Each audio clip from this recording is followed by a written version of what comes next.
It's important to note, before I begin to dive into this story, that I did not kill any of them. No matter how much you start to think I did, no matter how much I try to convince you otherwise, I will tell you now for certain that I did not kill anyone. Although this story begins in several places, I think the best part to start with would be when we actually arrived at Raspberry Springs. There were 5 of us: Tom, Lance, Adam, Brent, and myself. The camping trip had been Brent's idea, and we'd all been eager to escape our monotonous lives for a few days, so the planning process went fairly quickly. The air was crisp, as it always is in the winters, and the scent of pine carried on the wind as a perfect start to what was supposed to be a relaxing weekend trip would soon become a waking nightmare. We set up camp, and as we passed a bottle of Maker's Mark around the fire, we told each other horror stories that we'd been told when we had been young boys, out camping with our uncles and fathers. After Tom had finished telling us a story that used to scare him as a kid, involving a babysitter and a statue of a clown that wasn't a statue at all, the stories fell silent for a moment. We listened to the crickets in the distance and the crackling of the fire as it devoured the dry pine branches we fed it. "I've got one," Adam finally said. "This one's a little different though." The rest of us stared at him expectantly. "This one's true. At least, I think it is."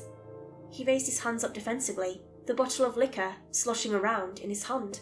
"Now, before you all start giving me shit about it, just listen to the story." He took a sip of whiskey from the half-empty bottle, then stared into the fire as he spoke. "There are old Ute legends about the men without faces, but I don't think anyone for sure knew where they came from, just like how nobody knows where Bigfoot came from, although the stories of the indigenous people do their best. It's a story my grandpa told me. That's where I first heard of them. The story goes that there was a group of Indians that were kicked out of their own tribe for shameful hunting practices. The Native Americans were adamant about using the whole animal, as you know, and they believed heavily in being one with the earth, and they believed that disrespect of the earth was a capital offence. These guys, though, maybe a dozen or so, hunted and killed for sport.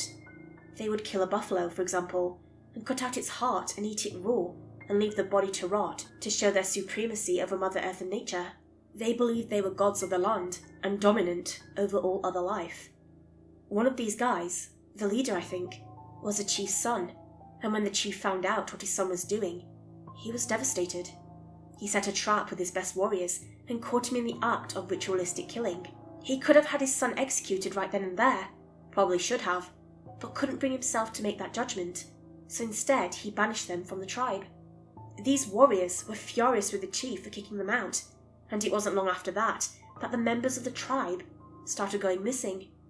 Whole hunting parties would leave their homes and never return. Then, as search parties went out, the bodies of these hunters were found, with their hearts cut out. The banished men had started hunting people instead of animals and cutting out their hearts to eat, to show their superiority over the tribe from which they'd been banished.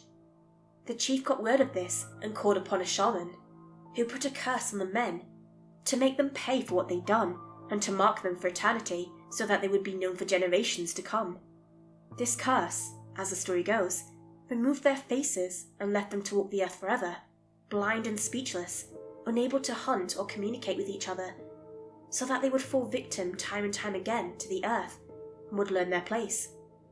But these men were smart and resourceful, and although they weren't able to see or speak, they could still hear and feel, and learn to communicate by knocking on trees, and would hunt by the sounds they heard. They used their curse to become more lethal, more silent than they had ever been. They're still supposed to be out there, somewhere, hunting lost men, but instead of just cutting out their hearts, the men without faces would cut off the faces of their kill as well, and wear them on their own blank heads. Adam took another long pull from the whiskey bottle, until Lance asked the question. "So, what about this makes it a true story? There are tons of Indian legends out there, man. This sounds just like one of those skinwalker stories they tell their kids to make sure they don't wander off into the woods alone." "I'm getting to that," Adam said. "When I was 12, I went camping with my uncles. The first night, we heard a bunch of knocking like someone was hitting branches together, and on the second night, one of my uncles went missing. They never found the body." He took another drink. "I was sharing the tent with him that night. My uncle, I mean. The one who went missing. It was me and him in one tent, and my other two uncles in the other. I woke up because I heard that knocking. I heard it the night before as well, further away on the other side of the lake, but this time, it sounded like it was coming from right behind me, on the other side of the canvas of the tent. I listened to it for a while, waiting for it to go away, but it didn't. It just kept getting louder and faster. It was like Morse code almost, with a strange beat, but deliberate in a way I couldn't understand. Eventually, I couldn't take it anymore, and I woke my uncle up. Part of me was afraid he would wake up and it would suddenly stop, or he just wouldn't hear it. But as soon as his eyes were open, he was sitting up in bed. He tried to play it cool, I think, so he wouldn't scare me, but I could tell he was scared. He grabbed the pistol from his bag in the corner of the tent and told me to stay there and stay quiet no matter what. He unzipped the flap of the tent and stepped out. I could hear him moving around in the dirt, could hear the shuffle of feet against the brush, but that was it. There wasn't a scream. There wasn't a shout. There wasn't a gunshot.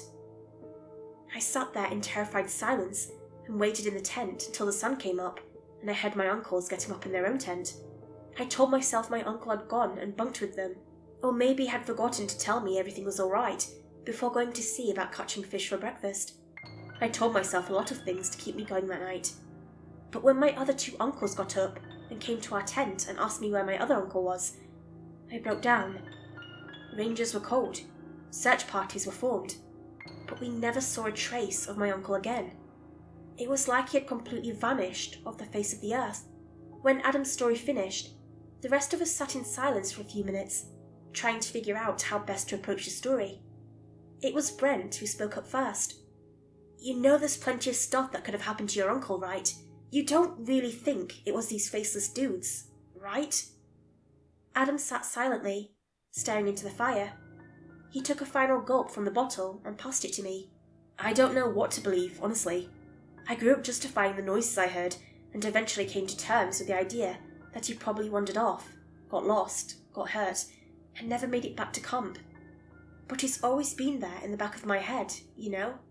The question has always been there. Nobody else knew what to say. For some reason, the solemnity with which Adam told his story was unsettling. And I don't think I was the only one feeling that way, because soon after, Tom stood up and announced that Adam was the winner of the scary storytelling for the night, and that he was going to bed. Lance followed him, then shortly after, Brent did as well. When it was only me and Adam left, I finally voiced my question. You really think it's a possibility? What? He asked. The faceless tribe, I mean. He smiled at me, and I could tell he'd had too much to drink. Nah, he said, swatting with his hands like my question was a bothersome fly. It was just a story. My uncle probably just fell down a gorge or something and got picked up by coyotes. Yeah, I said, giving him a smile as fake as the one he was giving me. You're probably right.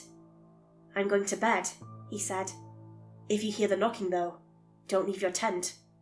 Then he stood up and staggered off to his own tent. I poured some water over the fire and threw some dirt on the embers. I knew Adam's story was bogus, or at least I told myself that. But as I crawled into my own tent, I could have sworn that out in the distance, maybe on the other hill across from the river, I could hear a low thumping sound, like branches being struck against a tree stump.